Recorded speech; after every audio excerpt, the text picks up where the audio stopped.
Quaid Azam said there is no power on the earth that can undo Pakistan. نہ تو زمین کے لیے ہے نہ تو آسمان کے لیے، جہاں تیرے لیے ہے تو نہیں جہاں کے لیے. کیوں قائد اعظم رحمۃ اللہ علیہ کے بعد دوسرا قائد اعظم پیدا نہیں ہو سکا؟ کیوں علامہ اقبال رحمۃ اللہ علیہ کے بعد دوسرا علامہ اقبال پیدا نہیں ہو سکا؟ ناظرین، آج جس زمین پر ہم رہ رہے ہیں، جس زمین پر اپنی مرضی سے زندگی گزار رہے ہیں، آج جس زمین کو ہم نے گندگی سے آلودہ کر دیا ہے، آج کے دن 25 دسمبر کو وہ عظیم ہستی اس دنیا میں آئی جن کے دیے ہوئے کو ہم اسلام کے مطابق نہیں گزار رہے. آج کے دن وہ ہستی اس دنیا میں آئی. جی، میں بات کر رہا ہوں قائد اعظم محمد علی جناح رحمۃ اللہ علیہ کی، جو آج 25 دسمبر کے دن اس دنیا میں تشریف لائے، جنہیں اللہ تعالیٰ نے بطور خاص اس وجہ سے بھیجا کہ وہ مسلمانوں کی رہنمائی کر سکیں. اللہ اور اس کے رسول کی رہنمائی میں انہوں نے ہمیں ایسا وطن، ایسا ملک پاکستان دیا جس میں آج ہم اپنی مرضی کے مطابق زندگی گزار رہے ہیں، سکھ کا سانس لے رہے ہیں. یہ ملک کن چیزوں کے لیے حاصل کیا گیا، کس وجہ سے حاصل کیا گیا، یہ آپ نے سوچنا اور بتانا ہے آنے والی نسلوں کو، اور یہ ہمارا اولین فرض ہونا چاہیے اور ہے. آج میں آپ کو قائد اعظم رحمۃ اللہ علیہ کے بارے میں اس معلومات سے آگاہ کروں گا جو شاید آج سے پہلے آپ تک نہ پہنچی ہو. قائد اعظم رحمۃ اللہ علیہ کے حریف بھی ان کو قدر کی نگاہ سے دیکھتے تھے، صرف ان کی حق گوئی و بے باکی، سچائی، ایمانداری اور اپنے کام سے لگن کی وجہ سے. قائد اعظم رحمۃ اللہ علیہ کے بارے میں انڈونیشیا کے پہلے وزیر اعظم ڈاکٹر سلطان شہریار سے پوچھا گیا تو انہوں نے کہا، مسٹر جناح بہت پرکشش آدمی ہیں، مقناطیسی شخصیت کے حامل انسان. مسٹر جناح کی جس بات نے مجھے سب سے زیادہ متاثر کیا وہ ان کی خود اعتمادی اور صاف گوئی ہے. جب جناح بات کرتے تھے تو ان کی بات میں صداقت اور خلوص کی ایسی لہر ہوتی تھی جو میں نے بہت کم لیڈروں میں دیکھی ہے. انہوں نے مزید کہا کہ آپ خوش قسمت ہیں کہ آپ کو مسٹر جناح جیسے لیڈر ملے. وہ صرف سیاست دان ہی نہیں بلکہ انسانی حقوق آزادی اور مساوات کے علم بردار ہیں. جمہوریت تھی ان کے زمانے کی آبرو، کرتے تھے پیش اپنے مساوات کا عمل. قائد اعظم رحمۃ اللہ علیہ بے حد حاضر دماغ تھے. ان کی حاضر دماغی کے قصے آپ کو تاریخ میں ملیں گے. اپنی آخری عمر میں وہ بے حد بیمار ہونے کے باوجود فائلوں کا مطالعہ کرتے تھے. آپ خود بے حد محنتی تھے، اس وجہ سے قوم کے بچوں اور نوجوانوں کو محنت کا درس دے کر گئے. یقین محکم، عمل پہیم، محبت فاتح عالم، جہاد زندگانی میں یہ ہیں مردوں کی شمشیریں. گو قائد اعظم رحمۃ اللہ علیہ ایک اصول پرست آدمی تھے، مگر اس کے باوجود آپ کافی شگفتہ مزاج ثابت ہوئے تھے. گو قائد اعظم ایک اصول پرست، بہت محنت کرنے والے اور اپنے کام سے کام رکھنے والے انسان تھے، مگر اس کے باوجود شگفتہ مزاجی میں ان کا کوئی ثانی نہ تھا، حاضر جوابی میں آپ کا کوئی ثانی نہیں تھا. گاندھی جس نے ایک مرتبہ کہا، میں ایک امیر قوم کا لیڈر ہوں اور 3rd کلاس میں سفر کرتا ہوں، جبکہ قائد اعظم ایک غریب قوم کے لیڈر ہیں اور 1st کلاس میں سفر کرتے ہیں. مسلم لیگ اس بار گراں کی کیسے متحمل ہو سکتی ہے؟ جب قائد اعظم رحمۃ اللہ علیہ کے سامنے یہ بیان کیا گیا تو آپ نے تبسم فرمایا اور کہا، جی ہاں ٹھیک کہتے ہیں گاندھی جی، میں 1st کلاس میں سفر کرتا ہوں اور وہ 3rd کلاس میں. فرق صرف اتنا ہے کہ میں اپنا کرایہ اپنی جیب سے دیتا ہوں اور ان کا کرایہ کانگریس برداشت کرتی ہے. فطرت نے بخشا ہے مجھے اندیشہ چالاک، رکھتی ہے مگر طاقت پرواز میری خاک. اس کے علاوہ قائد اعظم رحمۃ اللہ علیہ وکالت میں بھی بہت اصول پرست تھے اور ان اصولوں سے ہرگز تجاوز نہیں کرتے تھے. ایک مرتبہ ایک تاجر آپ کے پاس آیا اور اس نے کہا کہ میرا مقدمہ لڑیں. اس تاجر نے قائد اعظم رحمۃ اللہ علیہ سے ان کی فیس پوچھی تو آپ نے فرمایا کہ میں مقدمے کی فیس مقدمے کے حساب سے نہیں، میں دن کے حساب سے فیس لیتا ہوں۔ موکل نے دریافت کیا کہ کتنی فیس؟ آپ رحمۃ اللہ علیہ نے فرمایا کہ 500 روپے فی پیشی۔ موکل نے کہا کہ میرے پاس 5000 روپے ہیں اور آپ اس میں مقدمہ لڑیں۔ قائد اعظم رحمۃ اللہ علیہ نے فرمایا کہ مجھے افسوس ہے کہ میں آپ کا مقدمہ نہیں لڑ سکتا، بہتر ہے آپ کوئی اور وکیل کر لیں، ہو سکتا ہے یہ مقدمہ طول پکڑ جائے اور یہ رقم ناکافی ہو۔ چنانچہ قائد اعظم رحمۃ اللہ علیہ نے مقدمہ لڑا اور اپنی فہم و فراست سے وہ مقدمہ جیت لیا اور فیس کے صرف 3 پیشیوں کے 1500 روپے وصول کیے۔ تاجر نے اس خوشی میں 5000 روپے پیش کرنا چاہے تو آپ نے انکار کر دیا اور فرمایا کہ میں نے اپنا حق لے لیا ہے۔ ناظرین، یہاں پر علامہ اقبال رحمۃ اللہ علیہ کا شعر میں کہنا چاہوں گا کہ اے طائر لاہوتی اس رزق سے موت اچھی، جس رزق سے آتی ہے پرواز میں کوتاہی۔ ناظرین، یہ وہ جگہ ہے، یہ وہ روزی ہے جہاں پر علامہ محمد اقبال رحمۃ اللہ علیہ نے فرمایا کہ ایسے رزق سے موت اچھی ہے جس رزق سے انسان کا وقار خراب ہوتا ہو، جس رزق سے آنے والی نسلیں بگڑتی ہوں،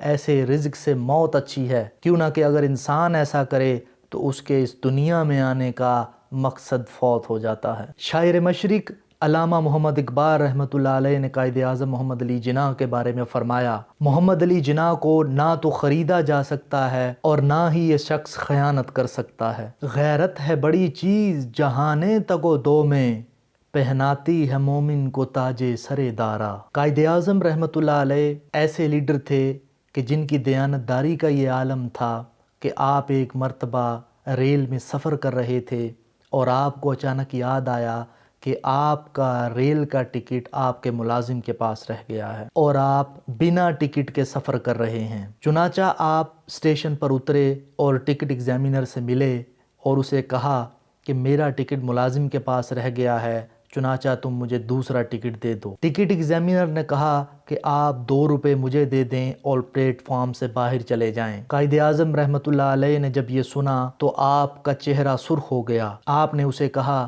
کہ تم نے مجھ سے رشوت مانگ کر قانون کی خلاف ورزی کی ہے۔ بات اتنی بڑھی کہ لوگ جمع ہو گئے۔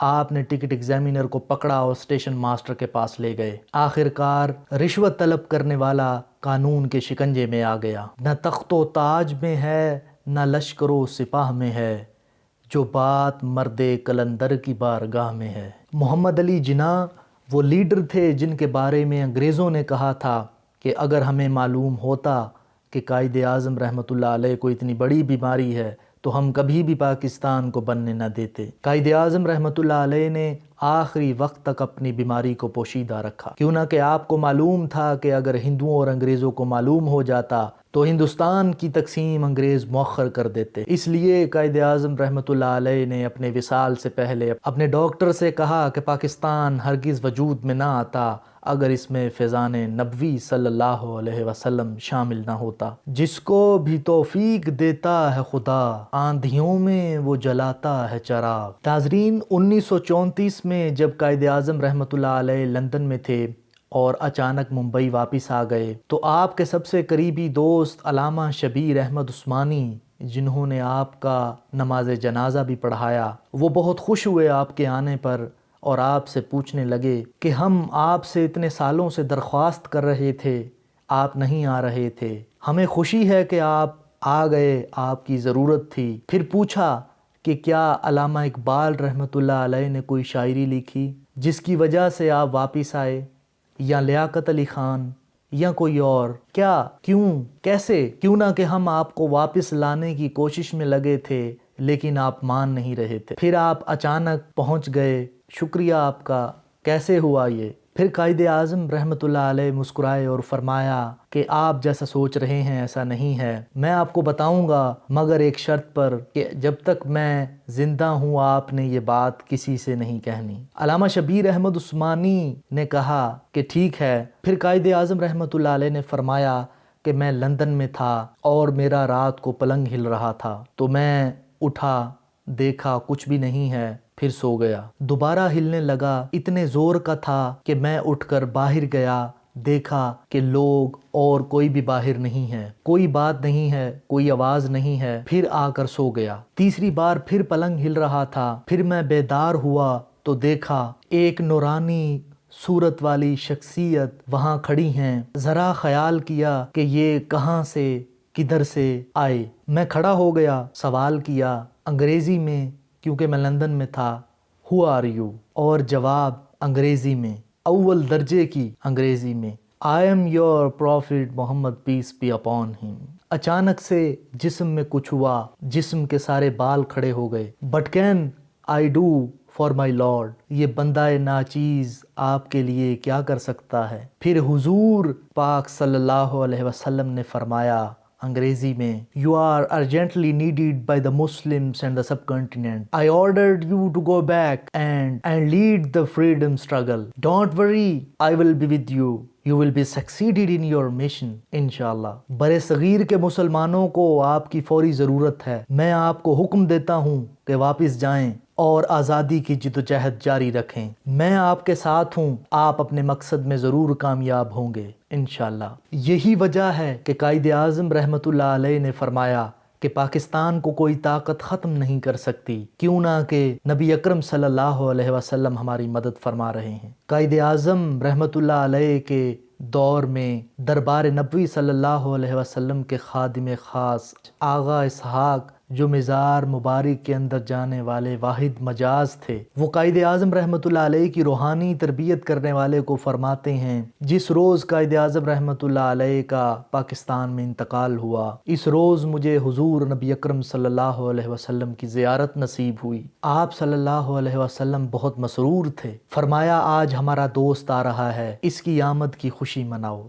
میں نے عرض کیا حضور وہ کون ہیں؟ تو آپ صلی اللہ علیہ وسلم نے فرمایا وہ محمد علی جناح ہیں۔ اس خواب کی حقیقت اس خواب سے بھی ہوتی ہے جو سرحد ہزارہ کے بزرگ کے روضہ اطہر میں دیکھا کہ نبی اکرم صلی اللہ علیہ وسلم تشریف فرما ہیں، اور آپ صلی اللہ علیہ وسلم کے ساتھ ایک لمبے صاحب سر پہ ٹوپی پہنے کھڑے ہیں اور پیچھے لوگوں کا ہجوم ہے۔ کسی نے پوچھا کہ یا رسول اللہ یہ ٹوپی والے کون ہیں؟ تو آپ صلی اللہ علیہ وسلم نے فرمایا کہ تم نہیں جانتے، یہ محمد علی جناح ہیں اور یہ سب لوگ مجاہد ہیں۔ پھر نبی اکرم صلی اللہ علیہ وسلم نے آب زمزم کی بہت بڑی مقدار لی اور قائد اعظم محمد علی جناح اور ان کے ساتھیوں پر چھڑکی۔ ناظرین، اس خواب کی تفصیل روزنامہ نوائے وقت لاہور میں 1946 میں بھی شائع ہوئی۔ علامہ شبیر احمد عثمانی سے پوچھا گیا کہ آپ قائد اعظم کے مخالف تھے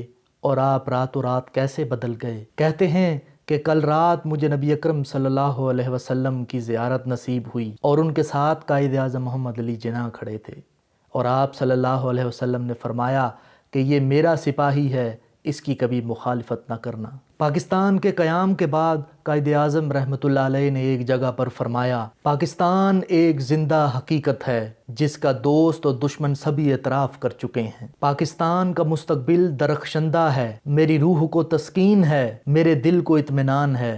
برِ صغیر مسلمان اب غلام نہیں رہے، بلکہ ایک آزاد قوم کی حیثیت سے ایک آزاد مملکت کے مالک ہیں۔ آج وہ اس مملکت کے مالک ہیں جس کے وسائل اور ذرائع لامحدود ہیں۔ آج ان کا اپنا وطن ہے جس کا مستقبل روشن ہے۔ انشاءاللہ مستقبل قریب میں پاکستان دنیا کا عظیم ترین ملک بن جائے گا۔ ناظرین، یہ وہ معلومات تھی جو میں آپ سب تک پہنچانا چاہتا ہوں، جس کو میں نے اپنی کتاب تربیت اولاد میں جگہ دی۔ ناظرین، یہ باتیں میں سمجھتا ہوں کہ اگر آپ تک نہیں پہنچاتا تو میں اپنے آباء و اجداد، اپنے رہنماؤں کے ساتھ غداری کروں گا۔ ہمارا یہ فرض بنتا ہے کہ ہم آنے والی نسلوں تک یہ معلومات پہنچائیں، انہیں بتائیں کہ ہمارے رہنما کیسے تھے، کون تھے، ان کے اوصاف کیا تھے، انہوں نے کیا جد و جہد کی اس پاک وطن کو حاصل کرنے کے لیے،